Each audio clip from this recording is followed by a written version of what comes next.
Spiritual life में अर्थात आत्मा को फिर से पवित्रता, सुख, शांति से संपन्न और संपूर्ण बनाने की यात्रा में और व्यवहारिक जीवन दोनों में ही स्वयं को, परमात्मा को जानना माना खुद को और खुदा को जानना, इसके साथ साथ समय को जानना भी आवश्यक होता है। क्योंकि इस भौतिक शरीर में प्रवेश करके शरीर को चलाने वाली आत्मा ही तो है। चैतन्य सत्ता, प्रकाश का बिंदु भले आंखों से दिखाई नहीं देता तो भी जो कर्म हम करते हैं वो हम आत्मा ही समय की ताल पर उतार करके कर्म करते हैं। तो यही कारण है कि कई बार सही लगने वाला निर्णय भी, अगर सही लगने वाला काम भी अगर गलत समय पर कर लिया जाता है तो ये कहें कि जो उसका उचित समय है उस समय पर नहीं किया जाता तो भी परिणाम क्या होता? परेशानी और दुख उठाना पड़ता है। तो समय को जानना आवश्यक है और उसमें भी पहली समझ जो आध्यात्मिक ज्ञान से, ईश्वरीय ज्ञान से मिलती है, अनुभव में आती है, वो यही है कि समय कोई अलग से अस्तित्व रखने वाली वस्तु नहीं है, परंतु हमारे द्वारा किए गए कर्मों और परिणाम को, उसके बीच की जो स्पेस है उसको समझने का साधन है, उसको समझने की इकाई है। जब मैंने कुछ किया, सोचा, बोला और जब उसका परिणाम आया, इन दोनों के बीच के रास्ते को, उस इकाई को ही हम समय कहते हैं। अब चूंकि कर्ता अर्थात आत्मा, चैतन्य सत्ता अविनाशी है, हम अविनाशी हैं, शरीर विनाशी है, लेकिन क्योंकि आत्मा अविनाशी है तो समय भी सदा है, परंतु आत्मा मालिक है, समय मात्र रचना है।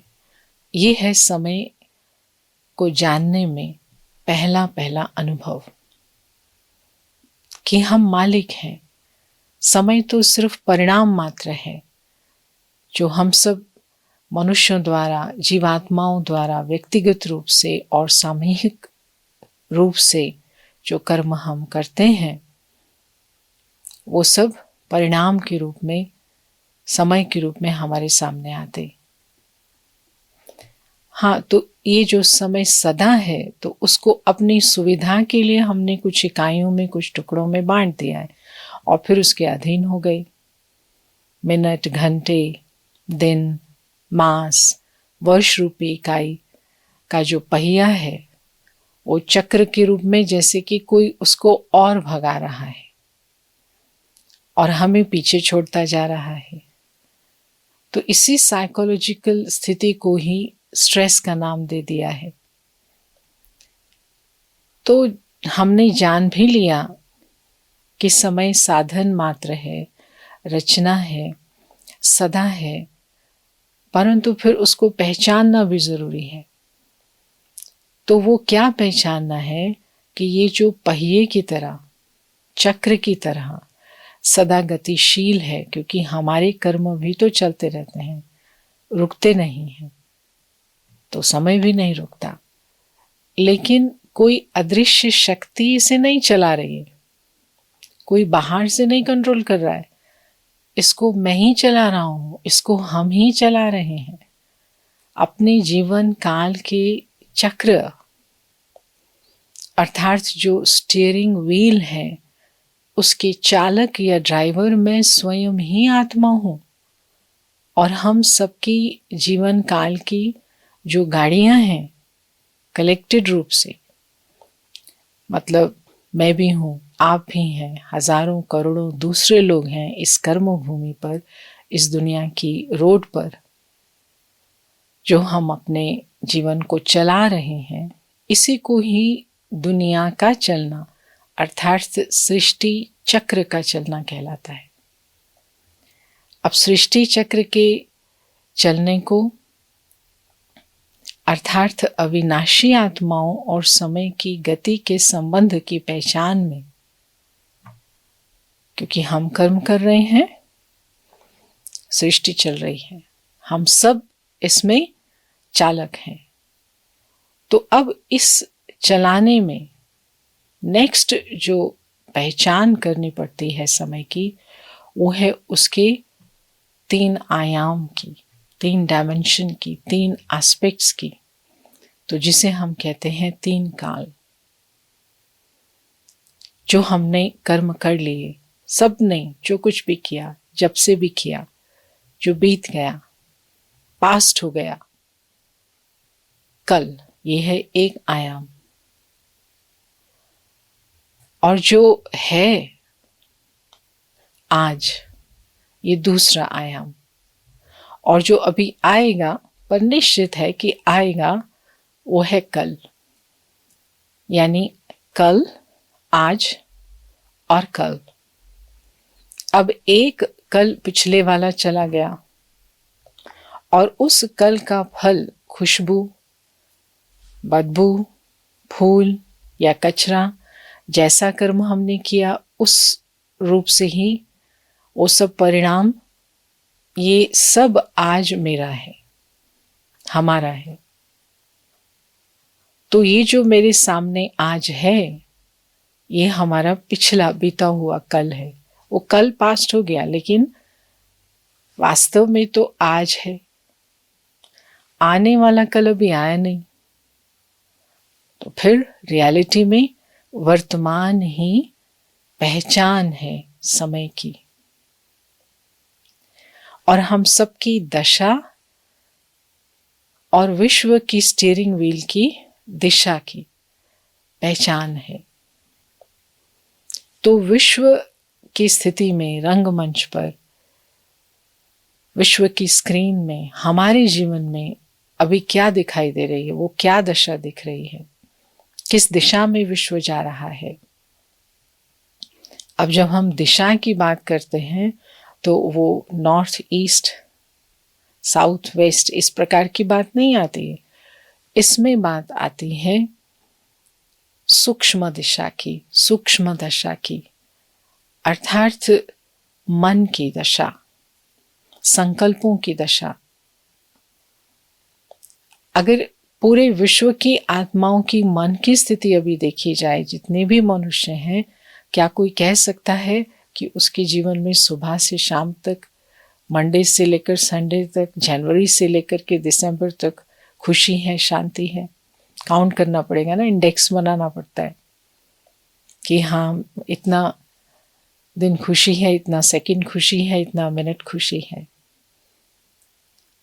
तो ये जो स्टीयरिंग व्हील है विश्व का, हम सब के कर्मों के कारण जो इतनी सब अपने संबंधियों के व्यवहार के कारण, कोई जॉब करना चाहता है, कोई नहीं करना चाहता है, करने और ना करने दोनों की टेंशन, गवर्नमेंट के भी लॉस जो अभी बदलते जाते उनका भी टेंशन, और इतनी प्राकृतिक आपदाओं का जो विकराल रूप, पानी, हवा, आग, धरती, सबका मिलकर के ये जो हमारी परीक्षा होती है, इन सब की टेंशन। अब इसका हल क्या है? तो समय ये घंटी बजा करके हमें सोचने पर मजबूर कर रहा है कि आप इस विश्व की गाड़ी की दशा तो देखो, अपने जीवन की गाड़ी की दिशा तो देखो। क्योंकि परमात्मा को महाकाल के रूप में याद किया जाता। समय काल है तो परमात्मा महाकाल है। तो समय कभी खत्म नहीं होता, काल का अंत नहीं होता, क्योंकि आत्मा का अंत नहीं होता, सृष्टि चक्र का अंत नहीं होता। तो अविनाशी आत्मा है, लेकिन जो समय की दिशा दुर्गति की तरफ जा रही है, दुख जो मिल रहा है, ये जो घंटी बजा रहा है कि इसको खत्म करने का उपाय करना है। और करना किसको है? जो मास्टर है, जो मालिक है। और मालिक कौन है? वो हम हैं। तो अब इस दुख दर्द दर्दनाक वायुमंडल के बीच में हमें करना क्या है? क्या ऑप्शंस हैं हमारे पास? श्रोता बन जाएं, सुनते रहें, सबके दुख देखते भी रहें, सुनते भी रहें, दर्शक बन जाएं। माना जो भी हमें परोसा जा रहा है, हजारों प्रकार के साधन हैं, मीडिया के प्लेटफॉर्म्स हैं, अब उनको सुनते रहें कि ये प्रॉब्लम्स हैं, बस भोगी बन करके उसका भोग करते रहें, वर्णन करते रहें। ये ऑप्शन है। करोड़ों लोग इस ऑप्शन पर बैठे हैं। या फिर समीक्षक बन जाएं, कमेंटेटर्स बन जाएं, एक्यूजर्स बन जाएं, निंदकवादी बन जाएं। एक ही बात है, हजारों लोग ये भी कर रहे हैं, अभियोगी बने हुए हैं। ऐसे नहीं, ऐसे करना है, ऐसे नहीं, वो नहीं होना चाहिए था। तीसरा ऑप्शन है सहयोगी बन जाए,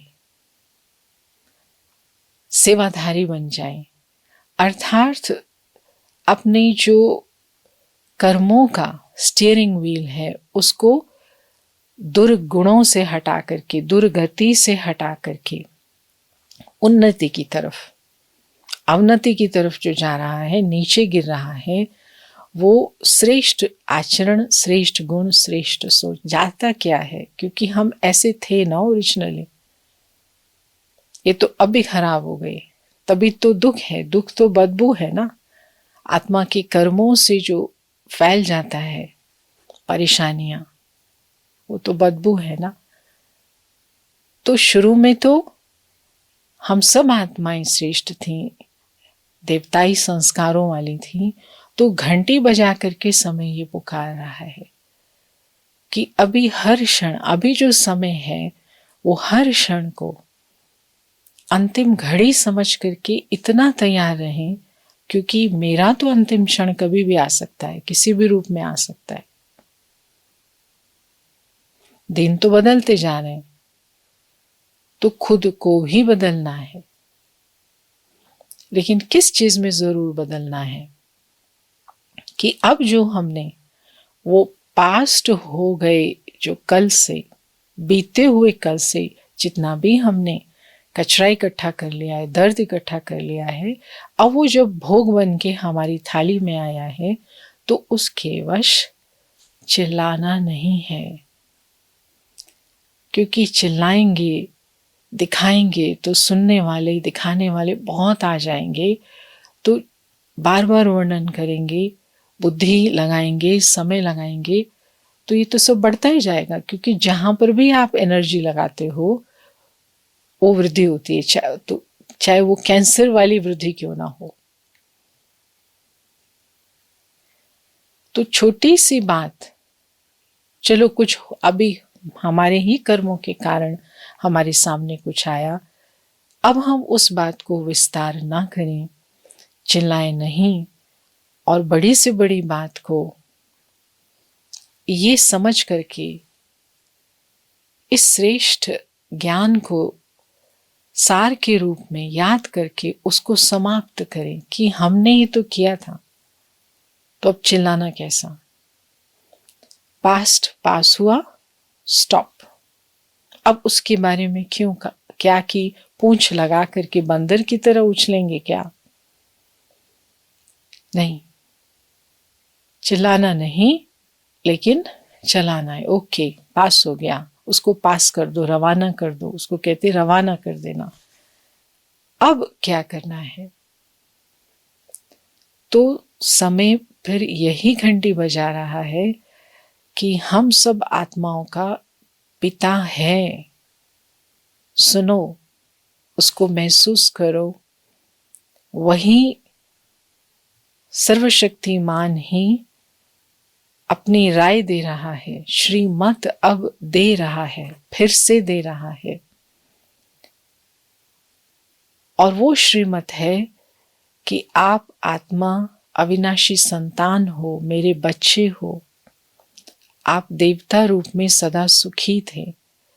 तो ये जो सृष्टि चक्र का समय था वो सतयुग कहलाता था। अब फिर से मुझे अपने पास रखो। ये जो आज है ना, ये समय का जो गिफ्टेड आयाम है, प्रेजेंट डायमेंशन आज है ना। पास्ट, कल को पास्ट करो, आज मेरे पास रहो, अर्थात मेरी याद में रहो, तो कल जो उस सतयुगी गोल्डन भविष्य में एंट्री करने का पास मिल जाएगा। तो ये राज हमको समय सुना रहा है। इस श्रीमत को हमें अपने जीवन में लाना ही है, कोई रास्ता ही नहीं बचा है। तो खाली इसमें 1 मिनट की याद करने को राजयोग या राजयोगी नहीं कहेंगे, लेकिन जीवन ही हमारा योगी हो, क्योंकि परमात्मा के पास बैठे हैं अगर मन और बुद्धि से, तो जीवन में फिर कैसे कर्म करेंगे, कैसे बोलेंगे। तो योगी पद्धति हमारे जीवन की पद्धति हो, योगी का दृष्टिकोण, राजयोगी का व्यवहार। परमात्मा के साथ बैठे हैं ना, तो कैसा व्यवहार चलेगा। परमात्मा के साथ बैठे हैं तो कैसा आहार चलेगा, सोना बैठना। जब सब ऐसा हो जाएगा तो क्यों नहीं हमें सुख की दुनिया का पासपोर्ट मिलेगा या परमिशन मिलेगी। तो कल, आज और कल के खेल में आज हमारे हाथ में है इस ईश्वरीय संबंध से अपने जीवन को परिवर्तन करने का, सुखी बनाने का।